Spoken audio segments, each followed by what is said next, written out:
This video is brought to you in collaboration with WoWhead.com. Hello everyone! The questline with Vol'jin spirits that continues after you complete the battle for Dazar'alor. I've been meaning to do a deep dive into the afterlife for quite a while, but it's a very broad topic with a lot of resurrecting, undeath, pocket dimensions. It's a vague and broad subject, but I am going to do my very best to give you a better understanding about life after death within Warcraft, and then we'll talk a little bit more about the Vol'jin questline. Hope that sounds like fun. Let's begin, shall we? The spirits be restless. The afterlife is one of the greatest mysteries that our world holds, since we don't exactly have people coming back letting us know what it is like. Mystery leads to philosophy, and over the ages, many different answers have been given to the question as to what comes next. In Warcraft, we do have a lot of people coming back. Merely a setback was the running joke, and those familiar with the story, you know that nothing stays dead for very long. Everything and everyone could potentially come back. When talking about the afterlife, we'll have to begin with the Shadowlands. This realm, like the Emerald Dream, is tangentially linked to the world of Azeroth. Yet, whereas the Emerald Dream represents life, the Shadowlands represent death.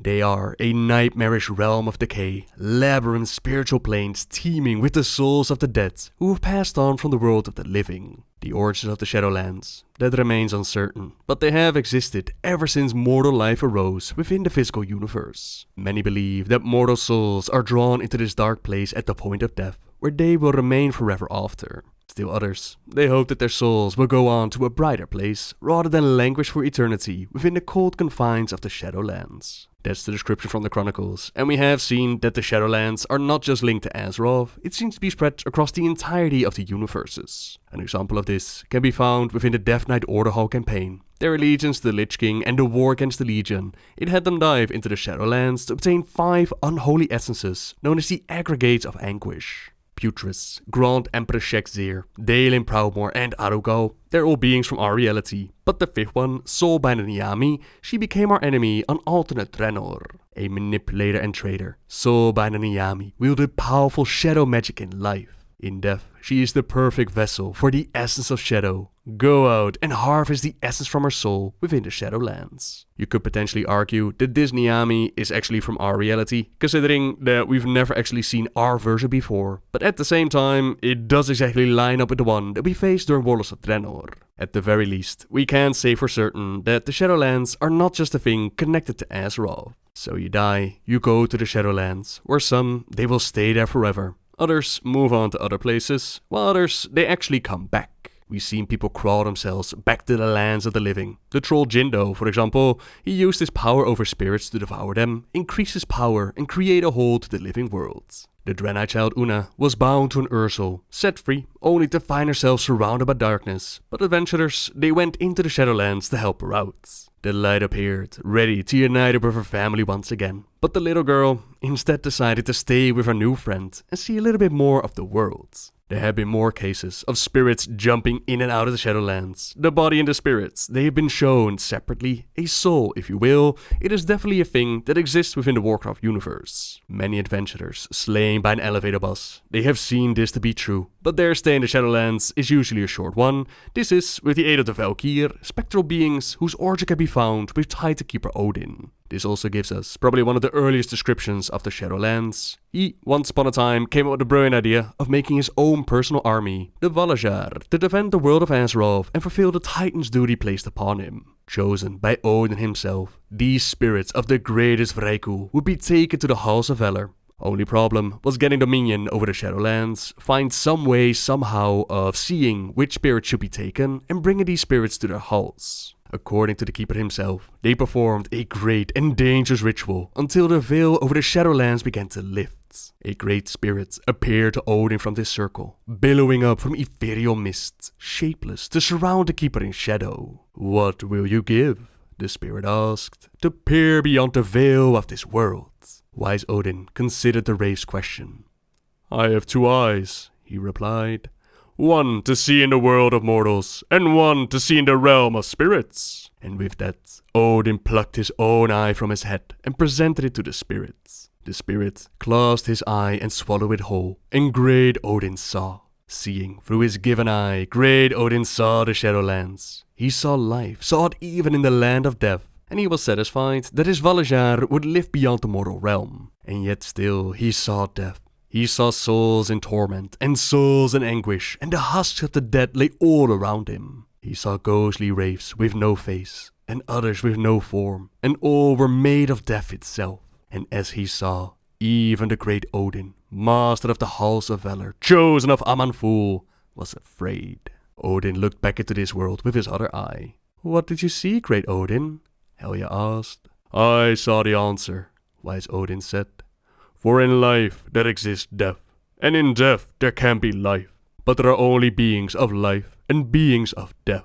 My messengers must span both realms." And so the idea of the Val'kyrs came to be. Studying the energies that permeated the Shadowlands, it gave him the knowledge that would allow him to transform some of the Vrykul into these spectral beings. Yet those who became Val'kyr would be cursed to live as phantom beings for all eternity, something that Helya was not down with, and she tried to convince Odyn that this wasn't right. By speaking out, he saw Helya as a threat to his plans, and he had found the perfect victim to be the first of the Val'kyr. The violent transformation would forever darken Helya, but her torment was not finished. Though she loathed Odyn for what he had done to her, she found herself compelled to obey his every will. Under Odyn's command, she set out to transform more unwilling Vrykul into the cursed Val'kyr. And for ages, Helya and her fellow Val'kyr, they did what they were supposed to do. They brought the souls of heroic Vrykul to the halls of valor, yet Keeper Loken's betrayal would eventually allow her to turn the tables on Odyn. She broke free of his control, and she sealed the halls of valor. Liberated, she set out to forge a brand new home for herself and the other Val'kyr. She created this enchanted refuge far below the halls of valor, binding it to Azeroth's great seas. The ocean mist coiled up to envelop Helya's domain and shroud it from sight. Known as Helheim, this realm would become the final destination for many Vrykul spirits after death.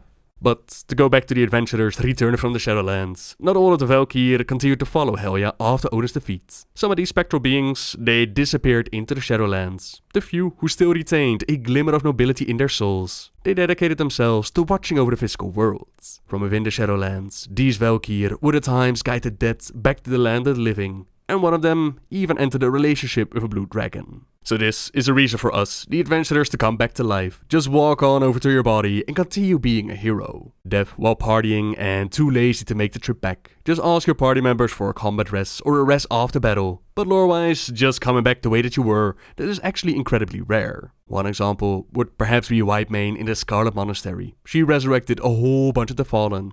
Another, which is a little bit more vague, is a description within the short story Blood of Our Fathers. In the tale, Varian dies, but his son Anduin is not ready to let him go. Not again will a Rin prince watch a loved one die before him. This is not their fate. The young prince lifted his eyes and voiced to the heavens, calling to the very heart of the cosmos for a source of divine power. Suddenly, liquid rays brighter than 1,000 suns burst from Anduin's fingertips, penetrating the king's body and painting everything in a brilliant yellow glow. The guards gasped and stepped back, shielding their eyes as Varian's entire being was rocked by an influx of pure light.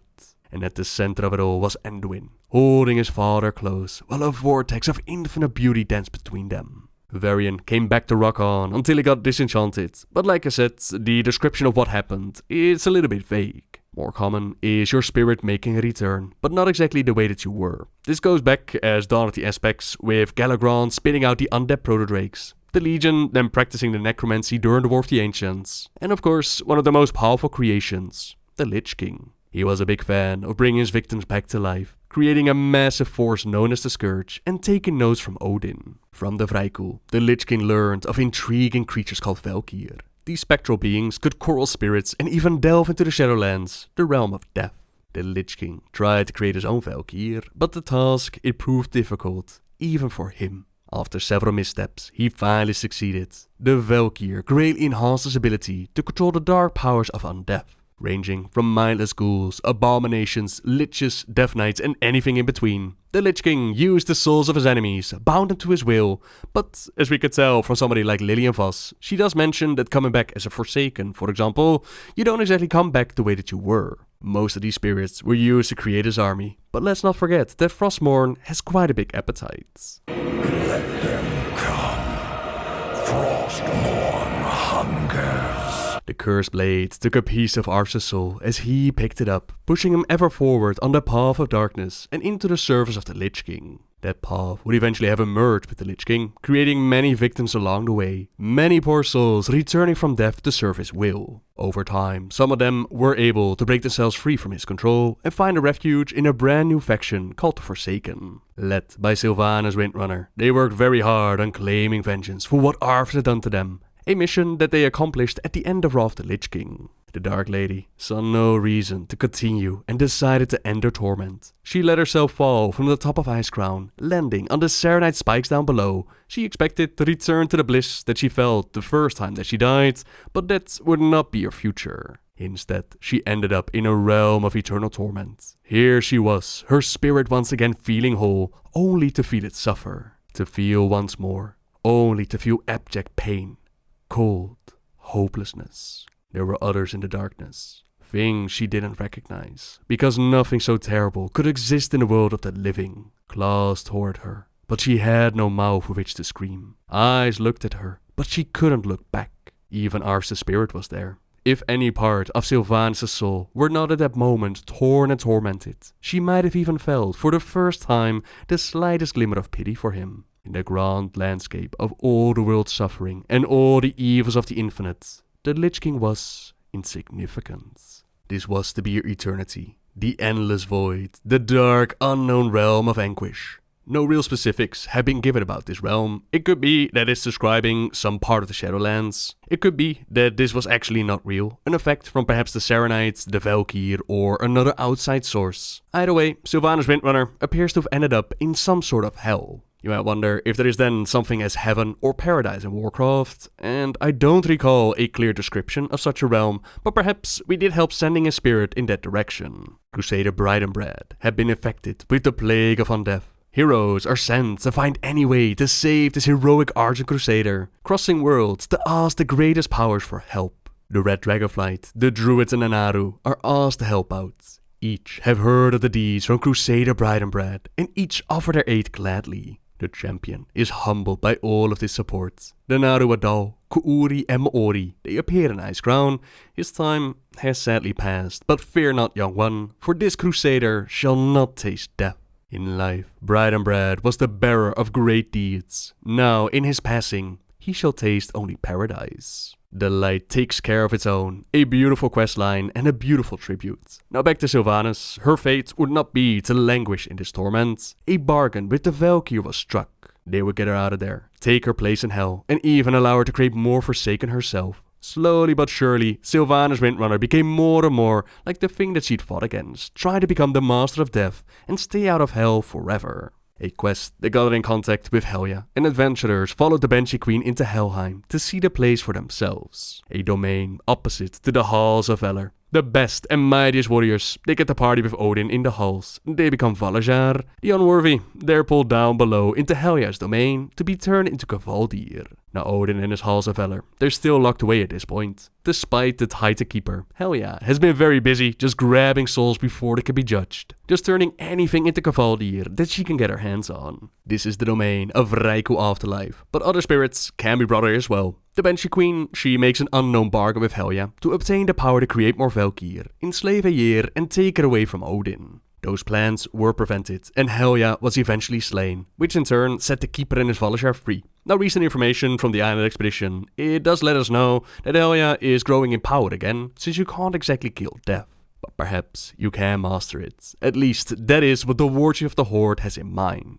Before we carry on talking about Sylvanas and the position of Warchief, let's hang out in the Legion era for just a little bit longer. During this expansion, we had to deal with the threat of the Emerald Nightmare, which is corruption placed within the Emerald Dream by the old gods. Many of our allies were taken by the nightmare and turned against us. Once all was said and done and the corruption was cleansed, we discovered that their spirits are still hanging out in the dream. Even the image of poor Ysera, the green dragon aspect, can be seen in glimpses, walk in the lake, which means that if you have a close connection to druidism or to nature, you might find yourself ending up spending your afterlife within the Emerald Dream. Even the spirits of demigods, like Ursoc, they show up to celebrate, and we have seen vanquished wild gods return to Azeroth before. Now I don't know if being a druid, being connected to Emerald Dream, that means that you're immediately granted immortality, but a similar thing can be said about the demons. They too have come back many times after being vanquished. They can only truly be slain within the domain of the Twisting Nether. Their resurrection timer was sped up by abusing the powers of the Titan Arcus, and not just demons but also the hunters.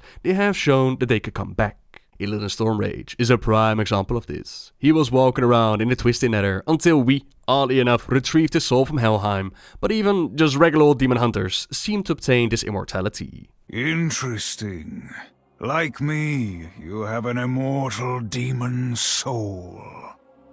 You cannot truly die. Instead, your soul will make its way to the Twisting Nether.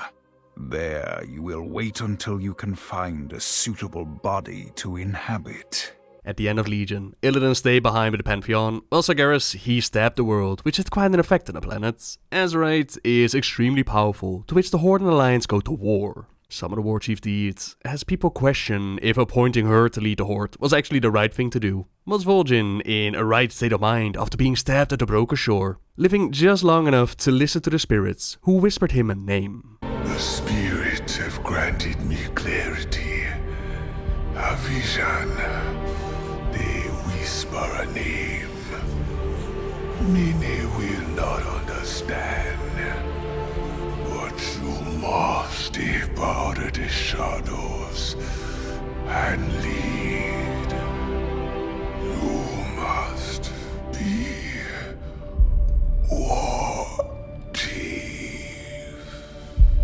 Vol'jin as a troll and a shadow hunter. He is a close connection to the Loa, so his afterlife, it would be in their hands. Loa, like Shadra, or Hyrik, or Muzala, a shadow hunter goes through many trials to prove his worth to the Loa, and is then rewarded by their blessings. But most trolls look at good old Bonsandi to take their spirit, the trickster who's very fond of making deals, and has shown to not just deal with troll spirits. Now the details of Vol'jin's death, what went down when he was dying, they're not all too clear to him, but perhaps together with his spirits, we can figure out who or what it was that made him appoint Sylvanas as the war chief. That day on the Broken Shore, something wasn't right. The demon blade slipped past his guard as if the Loa themselves had forsaken him. Back in Orgrimmar, There was a presence, something moving in the shadows, something powerful. You must demand your silence. I remember it taking me somewhere, but the memory of where be hidden from me to keep me from sharing the truth. The Shadow Hunter. The truth that it might not be the Loa who wanted Sylvanas to be war chief, but something far more powerful. he's been calling to Bonsandi for a very long time, and either he's not hearing him or he's choosing not to answer. Either way, our first step in uncovering this mystery is to ask Bonsandi what is going on. Sure. Why would me want the Banshee Queen in charge? No. Sure, I'm an Alpha Warren dead, but that's Sylvanas. She be tipping the scales too far. Balance be important. Besides, that one got a nasty habit of keeping what she kills. No, your war chief be no friend to old one Sandy. Now there's always a chance that he's lying to us, but what he says, it does make sense, not to mention that earlier he was very eager to obtain Vol'jin's spirit, and was just as surprised as anyone that his spirit was not there. Time to do a bit more investigating, as we ask the Lich King himself if he knows more. Lich King, the voice I heard as I be dying, telling me to name Sylvanas war chief. Was it yours? The Banshee Queen's schemes threaten the balance. I had no hand in them.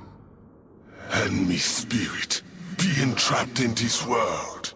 Is that your doing? Vol'jin, your soul has walked on the other side and returned. You have been altered more than you know.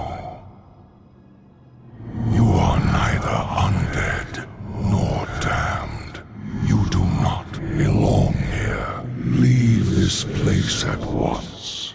No answers to our questions, but we do know that Vol'jin is now something special. Onwards to Aegir, the very being that Sylvanas tried to enslave to get the power to create more Val'kyr. Queen of the Val'kyr, my spirit was sent to the other side, then returned. Was this your doing? Shadowhunter, you are no longer a mere spirit. What you have become is something beyond my power to forge. Who be having such power? Could it be the same one who bid me to name Sylvanas war chief? You have been touched by the hand of valor. Such a noble force does not scheme for mortal thrones. So, whoever whispered to me is not the same as who sent me back. You have been granted all the knowledge I am willing to share. Leave now, and never return. So, none of these beings have a clear answer for us. It does show that the Lich King, Aegir and Bonsamdi, they're aware of each other. They are dealing in the same domain. Someone on Discord mentioned that they probably come together for poker during the weekends to decide who gets which souls. Now in the case of Vol'jin, we know that something's up with his death, and appointing Sylvanas as the war chief. A being, a source, wanted her to step out of the shadows and lead the horde. A being powerful enough to disconnect Vol'jin from the Loa. And then there's apparently a second being, another source that brought him back, that made him something more than just a spirit, touched by valor as Aegir calls it. Something so powerful that not even she can forge it, a noble force that does not scheme for mortal thrones. More questions waiting to be answered, as Vol'jin, he goes on to do more research in areas that we cannot follow, leaving us with two major questions to be answered. Who would want Sylvanas as war chief, and who would place the touch of valor upon Vol'jin? In the case of Sylvanas, your first thought might be towards the old gods, considering that they are one of the major dark forces still left on the planet. An interesting thought, but it doesn't really seem like the Void is too happy with Sylvanas. In the comics, they were very keen on Illyria to take her out, which might connect to Sylvanas' plans of turning everyone into undead and stopping all conflict. Old gods are quite fond of conflict, even during the days where they were the ones ruling the planet. They were still fighting with one another, so to have everyone follow the Banshee Queen, follow the will of Sylvanas, it might not be in the best interest. So perhaps the source can be found in the realm of undeath, somewhere in the afterlife, perhaps the boss the Bonsamdi mentions. No! No! Impossible! The boss ain't gonna like this. Old Bonsamdi not been losing a spirit and... Oh, this be bad. It's possible that the spirit that he's talking about is actually Sylvanas, since we now know that these powerful beings of death, they know one another and their realms are connected.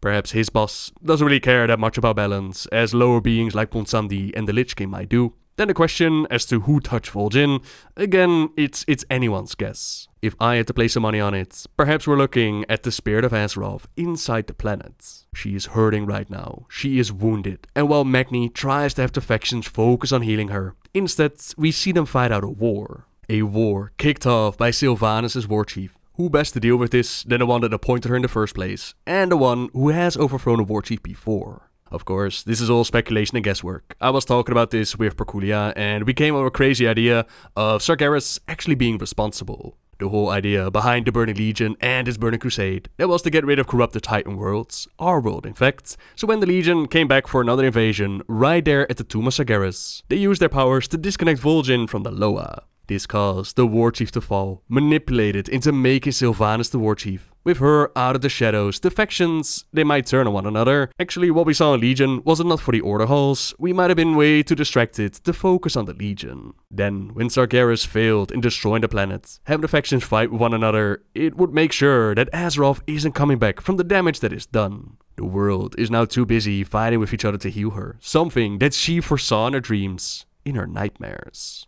Sands soaked in pain, rivers of blood, skies of flame, the sword in the darkness, the wound is burning. Sargeras. The Dark Titan comes. We've got to stop him. Argus, the Legion's homeworld. She says our destiny lies there. Knowing what was to come, she reached out to Vol'jin and turned the pawn of Sargeras into an ally. Now another possibility could have to do with the Val'kyr taking her place in Hell. The reasoning behind it was to be free from Bolvar's control, but you have to wonder if there's actually more behind it. Was the afterlife shown to Sylvanas even a real thing to begin with, or was it under the influence of the Val'kyr or perhaps even Serenite? Serenite is the blood of the old god Yogg-saron, a self-proclaimed god of death. Who knows? It's difficult to figure out who's behind this, but the beings that we talk to, they do seem concerned about the balance. Where there is life, there is death, trailing it like a shadow. What follows when your time comes? It's a mystery, with the only certainty that your time will come eventually. From the mightiest dragon aspect to the smallest of critters, death comes knocking and will require its payments. But hopefully, now I know a bit more about where you might end up in the afterlife of Warcraft, and time will tell what is going on with Vol'jin and Sylvanas. I think I've been rambling on for long enough. Like I said, it's a vague and massive subject, but I hope that I covered some of the major points when it comes to the afterlife. Now if you're looking for some more details on all the things that we talked about today, then check out the Late Wild article in the description down below. As always, thank you very much for watching everyone. Subscribe if you like my videos, leave a like if you enjoyed this one, and until next time guys, see ya!